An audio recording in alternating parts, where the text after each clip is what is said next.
Nous vous souhaitons la bienvenue dans le nom de Jésus. Et pour ceux qui sont là aussi pour la première fois, nous bénissons notre Dieu pour son amour, pour sa fidélité. Et nous sommes dans la joie parce que la parole de Dieu nous demande d'être toujours joyeux. Amen. Amen. Tu vas dire à ton frère, tu vas dire à ta soeur, sois toujours joyeux. Quand c'est une femme, dites joyeuse, ajoutez le deux. Sois toujours joyeuse. Sois toujours joyeuse. Sois toujours joyeuse. Amen. Amen. Ce qui veut dire que même si quelqu'un était fâché dans son cœur, en lui disant sois toujours joyeux, elle vous sortira le sourire. Que le nom du Seigneur soit béni. Amen. Bien-aimés dans le Seigneur, nous allons prendre nos Bibles dans le psaume 25 que nous sommes en train de partager. Nous sommes en train de vivre une expérience que David, à un moment donné, a vécu avec Dieu. Et c'est une expérience unique, une expérience sans pareil. Une personne pour nous lire le verset 5 au verset 7.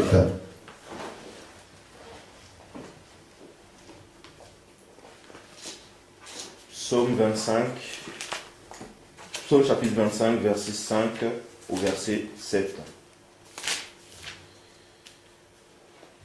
Il est écrit: Conduis-moi dans ta vérité et instruis-moi, car tu es le Dieu de mon salut. Je m'attends à toi chaque jour. Éternel, souviens-toi de ta compassion et de ta bonté, car elles sont éternelles. Ne te souviens pas des fautes de ma jeunesse, de mes péchés. Souviens-toi de moi en fonction de ton amour, à cause de ta bonté éternelle. Amen. Amen. Bien-aimés dans le Seigneur, Dieu, vous verrez qu'il attire plus notre attention sur ces versets. Et d'une façon ou d'une autre, il nous apprend des choses nouvelles chaque fois que nous abordons ces versets. Mon frère, ma soeur, la seule personne sur cette terre qui peut réellement, au quotidien, chaque jour, chaque instant, qui peut te conduire dans la vérité, reste l'Éternel, ton Dieu. Amen. Il est l'unique parce qu'il est la vérité. La Bible dit que Jésus-Christ est le chemin, la vérité et la vie. Dieu est la vérité. Dieu ne peut pas te tromper. Lorsque tu veux t'engager dans une voie, lorsque l'Éternel te dit, ma fille, mon fils, prends ce chemin, bien-aimé dans le Seigneur, même si ce chemin te semble dur ou difficile, fais confiance à Dieu. Parce qu'avec l'Éternel, même les murailles de Jéricho se croulent. Les obstacles se croulent. Bien-aimés, nous avons tendance quelquefois à écouter les autres et à peu écouter l'Éternel notre Dieu. Or, il est toujours avec nous. Le Seigneur Jésus dit, je serai avec vous tous les jours jusqu'à la fin du monde. Il est là. Il est là. Si tu n'as pas cette assurance, pose la question à Dieu, pose la question à Christ. Dis-lui, Seigneur, est-ce que tu es là? Pose-lui la question et tu vas entendre sa réponse. Vous avez posé la question? Oui. Qui a posé la question? Quelles sont les réponses que les uns et les autres ont reçues? Est-ce que quelqu'un a reçu une réponse où le Seigneur lui a dit qu'il est là? Oui. Bien aimé. Au moment où je vous posais la question, moi je lui posais la question. Le Seigneur est là. Amen. Bien aimé dans le Seigneur, nous avons dit la fois dernière que quelquefois le Saint-Esprit s'ennuie. Pourquoi nous avons plus tendance à nous tourner premièrement vers les hommes plutôt que vers Dieu? Conduis-moi dans la vérité. Conduis-moi dans la vérité. Dieu seul peut conduire un homme dans la vérité. Il arrivera que des gens te donneront des conseils. Des conseils où tu te diras, ah, ça c'est un très bon conseil. Mais en fin de compte, ces conseils ne t'apporteront que des problèmes, sur des problèmes. Si l'Éternel insiste que c'est vers lui que tu dois te tourner, c'est pour une raison. Parce que Dieu a un plan pour ta vie. Et il veut que ce plan s'accomplisse pleinement. Amen. Dieu est vivant. Dieu ne change pas. David, malgré toute sa force, toute sa grandeur, il sait que dans ce monde, Dieu seul peut le conduire dans la vérité. Dieu seul peut lui révéler la vérité des choses. Vous saviez, quelquefois, nous entendons des personnes dire, surtout ceux qui se sont mariés, après le mariage, on entend quelquefois le mari dit, mais je ne savais même pas qu'elle était comme ça. Et d'autres fois, on entend la femme dire, ah, dis donc, qui est-ce que j'ai épousé? Où est-ce que je suis tombé? Bien-aimé dans le Seigneur, ce sont des choses. Et certaines personnes du monde sont arrivées à la conclusion que pendant les temps de fiançailles, la femme cache son jeu. Et de l'autre côté, les femmes aussi disent, ah, pendant le temps de fiançailles, il a bien caché son jeu, parlant du mari.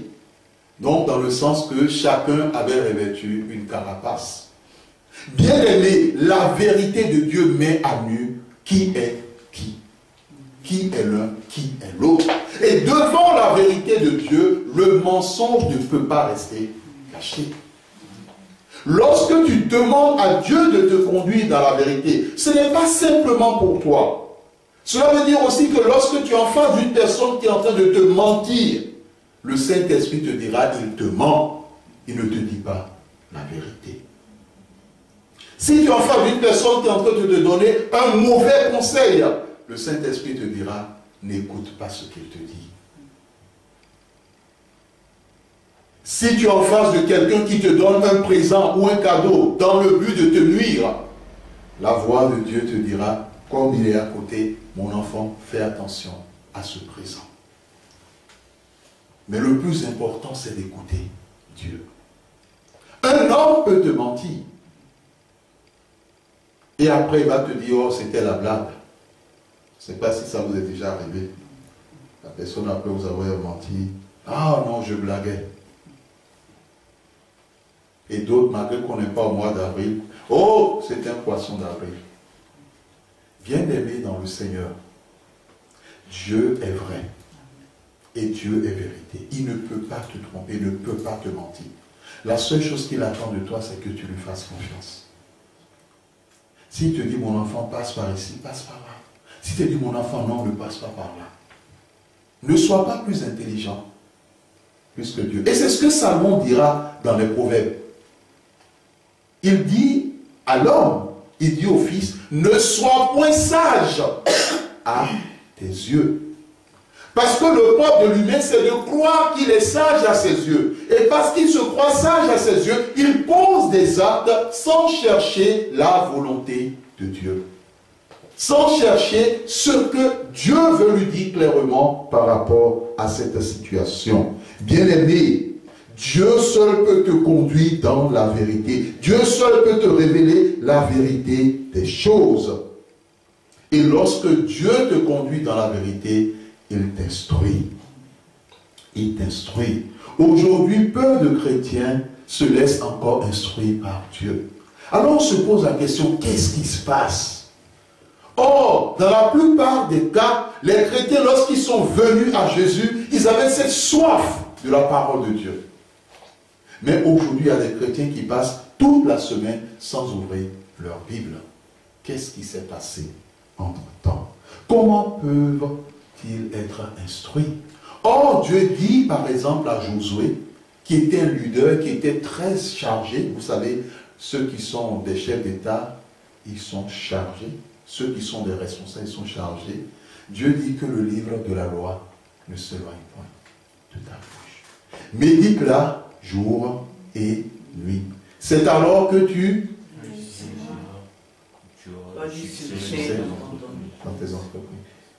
Qui veut du succès dans ces entreprises ce matin? Qui veut la réussite? Je suis dedans aussi, rassurez-vous. Je veux le succès, je veux aussi la réussite. Si c'est quelqu'un qui ne le veut pas, ça c'est un autre problème. Je veux le succès, je veux la réussite.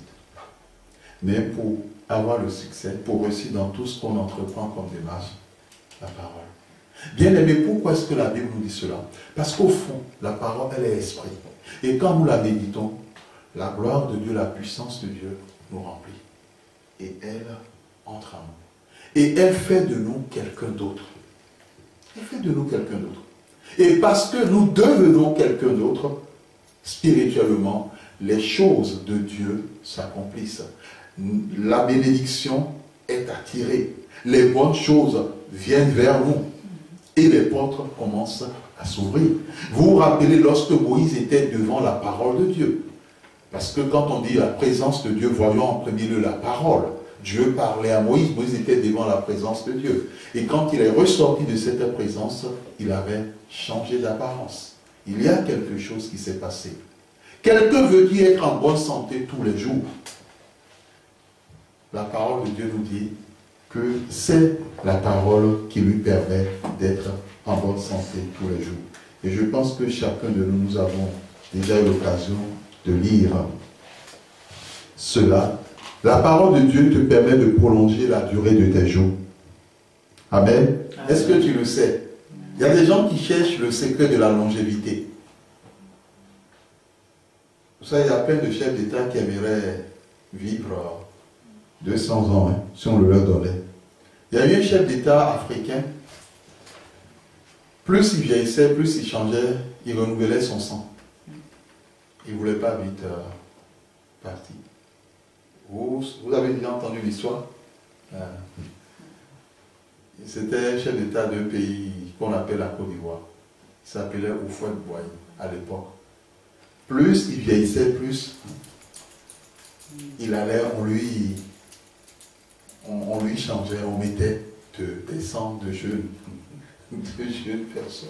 Pour lui, c'était la possibilité de vivre encore plus longtemps. Mais à la fin, il est quand même parti. Bien-aimé, prends Proverbe 3.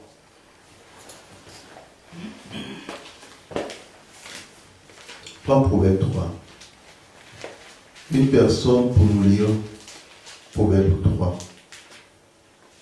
À partir du verset 1, elle pourrait s'arrêter au verset 10. Proverbe 3, verset 1 au verset 10. Mon fils, n'oublie pas mon enseignement et que ton cœur garde mes commandements, car ils prolongeront la durée de tes jours, les années de ta vie, et ils augmenteront ta paix. Amen. Donc ça, c'est la première chose. Tu veux vivre longtemps? La parole. Suis ce que la parole dit. Beaucoup d'années, la parole. La paix dans ta vie, la parole. On continue. Que la bonté et la vérité ne t'abandonnent pas. Attache-les à ton cou, écris-les sur la table de ton cœur. Tu trouveras ainsi grâce et bon sens aux yeux de Dieu et des hommes. Confie-toi en l'Éternel de tout ton cœur et ne t'appuie pas sur ton intelligence. Reconnais-le dans toutes tes voies et il rendra tes sentiers droits. Ne te prends pas pour un sage, crains l'Éternel et détourne-toi du mal. Cela apportera la guérison à ton corps et un rafraîchissement à tes os. Honore l'Éternel avec tes biens et avec les premiers de tous tes produits. Alors tes greniers seront abondamment remplis et tes cuves déborderont de vin nouveau. Amen. Amen. Pour avoir la guérison du corps, pour avoir le rafraîchissement de ses os, crains l'Éternel et détourne-toi du mal. Bien-aimés, voici ce que le Seigneur voudrait nous dire ce matin. Ce qu'il attend de toi, ce n'est pas simplement « oui, j'ai compris ». Mais ce qu'il attend de toi, c'est que tu t'engages dans cette démarche de tout ton cœur. Et c'est ça le plus important. L'Éternel te dit ce matin, s'il te plaît, laisse-moi conduire les choses dans ta vie. Et je pense que c'est très important. Si l'Éternel te lance cet appel, ce n'est pas pour rien. Dieu aimerait que tu lui dises, Seigneur, conduis-moi dans ta vérité, par rapport à telle situation, par rapport à telle situation. Bien aimé, la vérité est aussi une solution. As-tu un problème? Rencontre une difficulté, va devant le Seigneur. Seigneur, fais-moi connaître tes voies. Quelle voie je dois suivre? Qu'est-ce que je dois faire?